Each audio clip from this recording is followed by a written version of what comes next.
Success is a byproduct. One need not think about it, and if you think about it, you will not get it. That is a condition. Don't think about success, because if you start thinking about success, you become divided. Then you are not totally in the work. Your real mind is in the future. How to succeed? You have really started dreaming how you will be when you have succeeded. How you will be when you have become a Buddha. What beauties, what benedictions, what blessings will be yours. Your mind has started playing the game of greed, ambition, ego.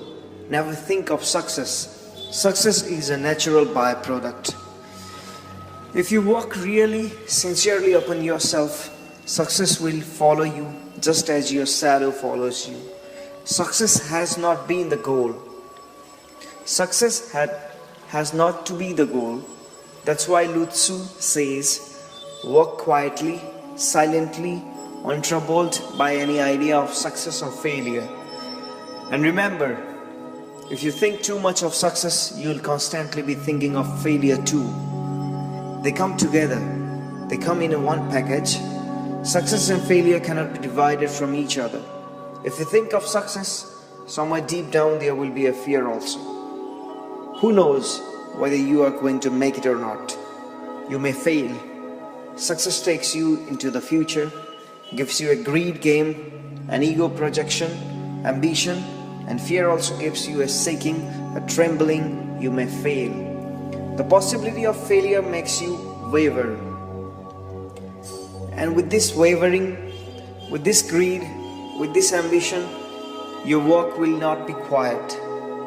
Your work will become a turmoil. You will be walking here and looking there. You will be walking on this road and looking somewhere far away in the sky. I have heard about a great astrologer who was studying stars, and one night, a very starry night, he fell into a well because he was watching the stars and moving about. And he was so concerned with the stars that he forgot where he was.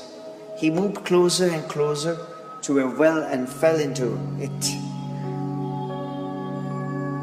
Some woman, an old woman who used to live nearby, rushed up, hearing the sound.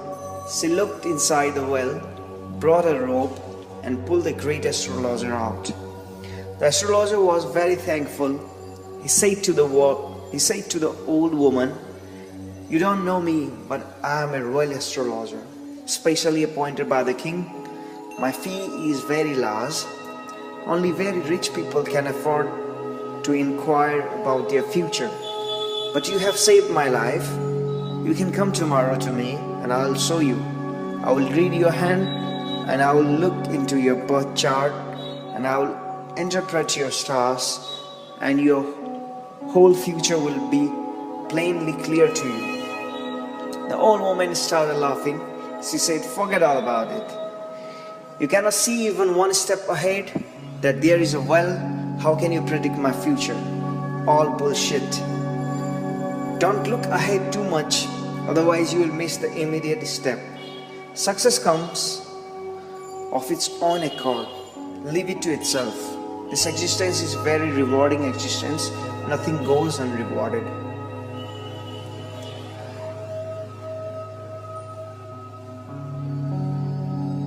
That is the whole Indian philosophy of karma. Nothing goes unrewarded or punished. If you do something wrong,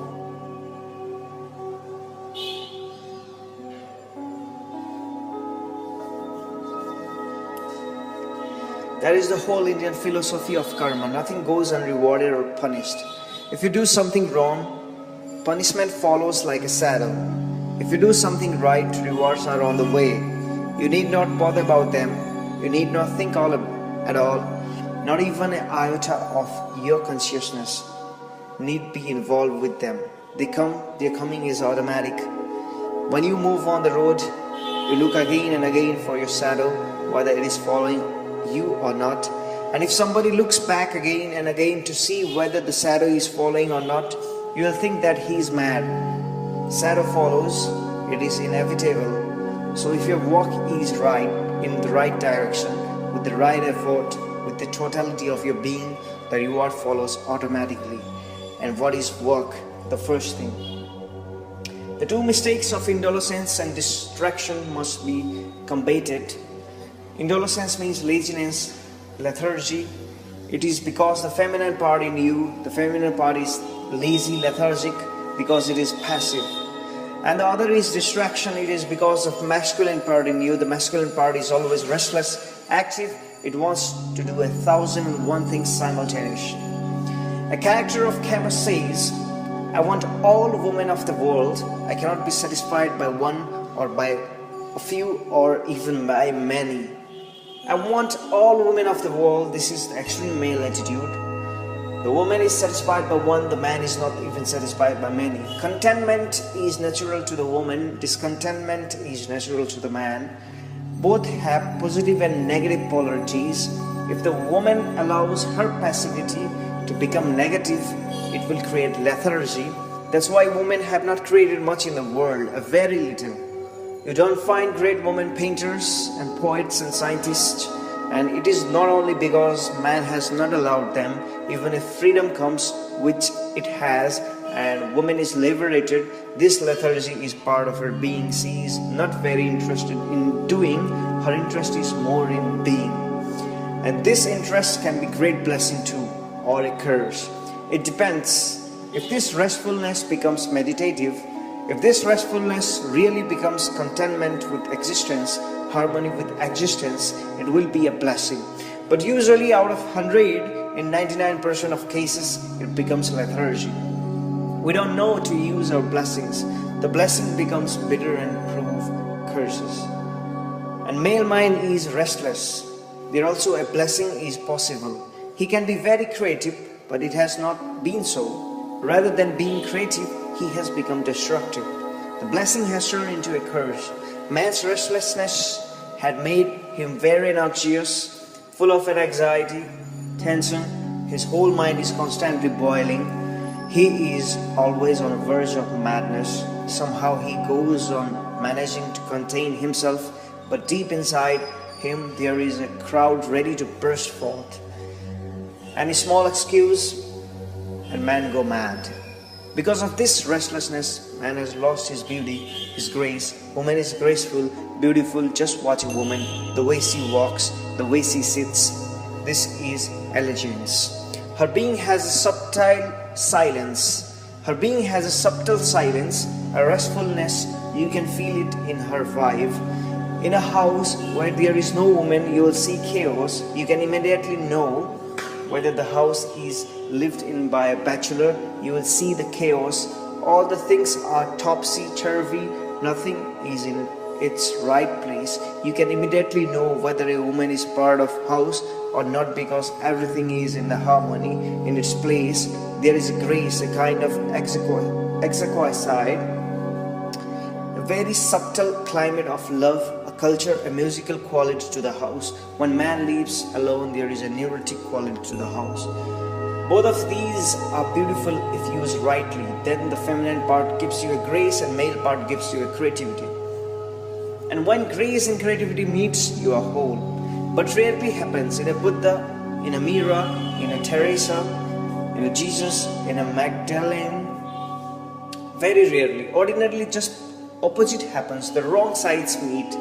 Man's restlessness, neurosis and woman's lethargy, these two things meet, and then you see ugliest phenomenon possible. And let me remind you again, when I'm talking about men and women, I'm not using biological terminology. Each man has a woman within and as well as a man within, and each woman has a man within as well as a woman within. Man is not just a man, woman is not just a woman. They are both are both. The being is bisexual. Maybe one is predominant, that's why one is man. The male part is predominant. The animus is the conscious and anima is deep in the unconscious. Then you are a man. Or if you are a woman, that means that anima is in the conscious, the feminine part is predominant, and male part, the animus, is in the unconscious. But both are always present together. Just as electricity cannot be without two poles, positive and negative. No being can be without two poles, man and woman, yin and yang, positive and negative, Shiva and Shakti. You can find your own names for that.